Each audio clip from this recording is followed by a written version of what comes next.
Each disturbing discovery seemed to top the previous one, until finally, one officer came upon a brown paper bag.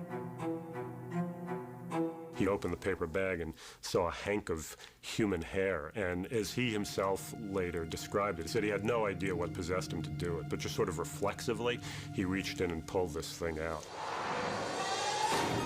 To his horror, he discovered it was a woman's face. Worse yet, it was someone the cops recognized, a local bar owner named Mary Hogan, who had gone missing 3 years before. For 30 hours, the man apparently responsible for this gruesome spectacle sat in his jail cell, refusing to speak to investigators. Finally, they confronted him with Bernice Worden's corpse. And with that, Ed Gein began to come clean. He was perfectly happy to cooperate with the police. You know, all he asked for was a slice of apple pie with some cheddar cheese on top of it. And according to the investigator, Ed ate the thing, and after that he told them anything they wanted to know. They said, well, what's all these body parts in here, Ed? You know, how many people did you kill? All the dead stuff in his house, they just assumed that it was like murder victims.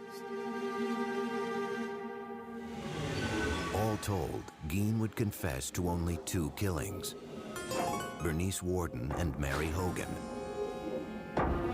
The rest of his grisly artifacts, he said, were crafted from corpses he had stolen from local cemeteries.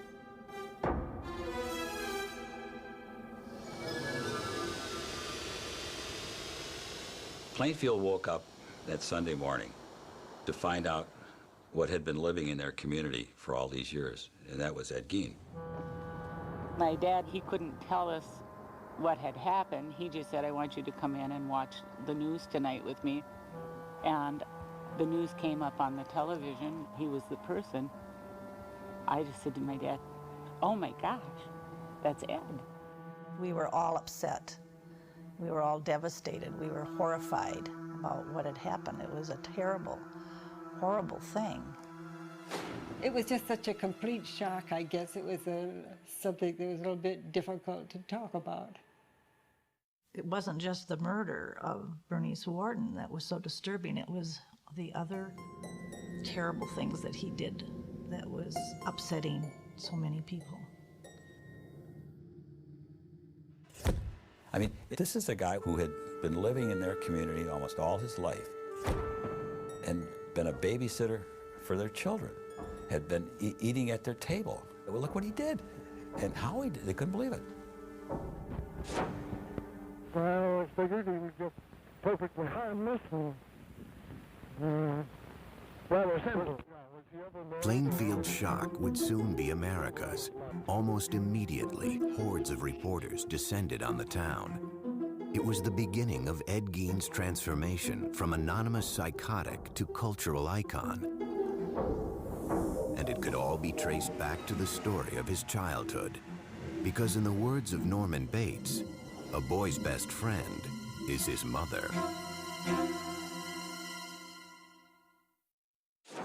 In November 1957, the gruesome tale of Ed Gein was making headlines across America.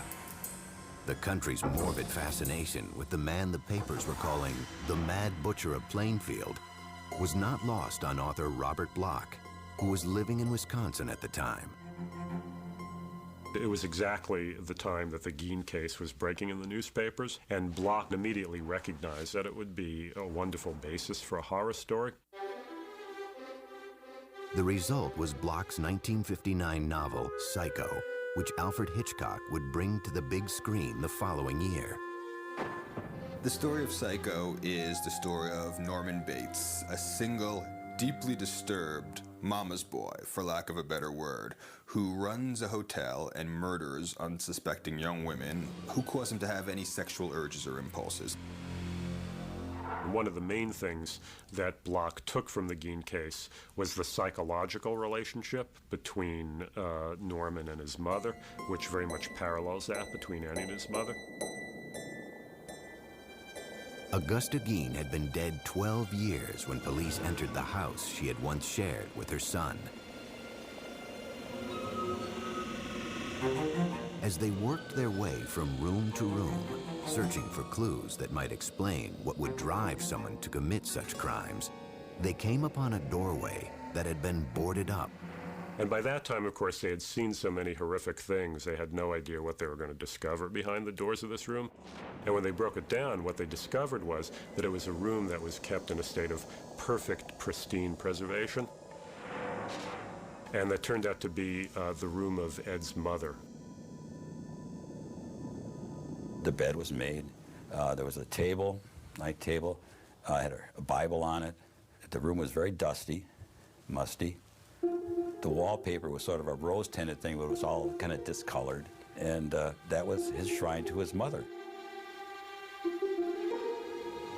After his arrest, Ed Gein underwent a month-long court-ordered psychological evaluation. It was here that a picture began to emerge of life behind closed doors on the Plainfield farm, and Ed Gein's descent into madness.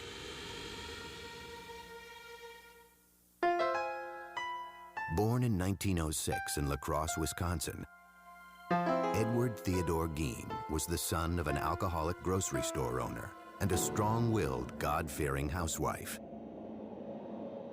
When he was 8, his mother Augusta insisted that the family leave their La Crosse home.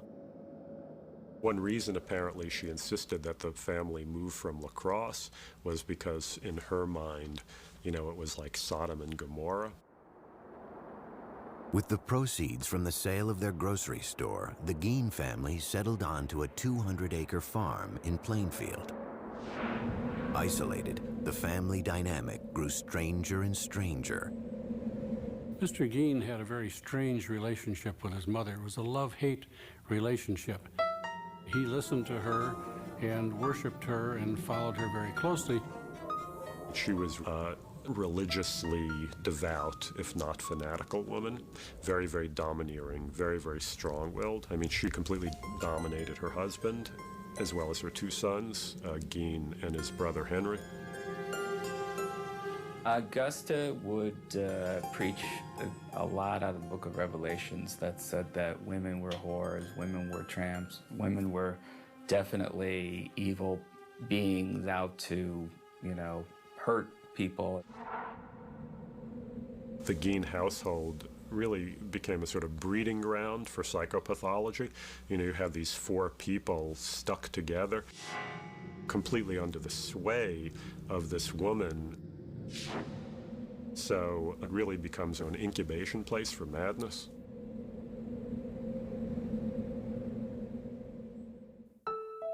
Gein attended school until the age of 14. An unremarkable student, his IQ would later be tested as average. And when he finished school at approximately 7th grade, he just went home then and worked on the farm there. So he did not have contact with the outside world, shall we say, to any extent. In 1940, when Ed was 34, his father died of a heart attack. Now it was just Ed, mother, and older brother Henry. I think Henry was probably a genteel man who worked hard on the farm and tried to please his mother as well. But he wasn't Ed. He had his own ideas of how his life should be led. In May 1944, Henry and Ed found themselves battling a brush fire on their property. According to Ed, the fire got out of control and he lost sight of his brother. He went for the police, and though he told them he didn't know where Henry was, he was able to lead them straight to his brother's dead body. I've heard rumors that there were bruises on Henry's head that weren't ever explained away. But at the time, it was such a big tragedy for the family, it just became, you know, well, they've already been through enough. Ed and Mother were now alone, but their union would be short-lived. Just months after burying her son Henry, Augusta suffered a stroke that left her partially paralyzed.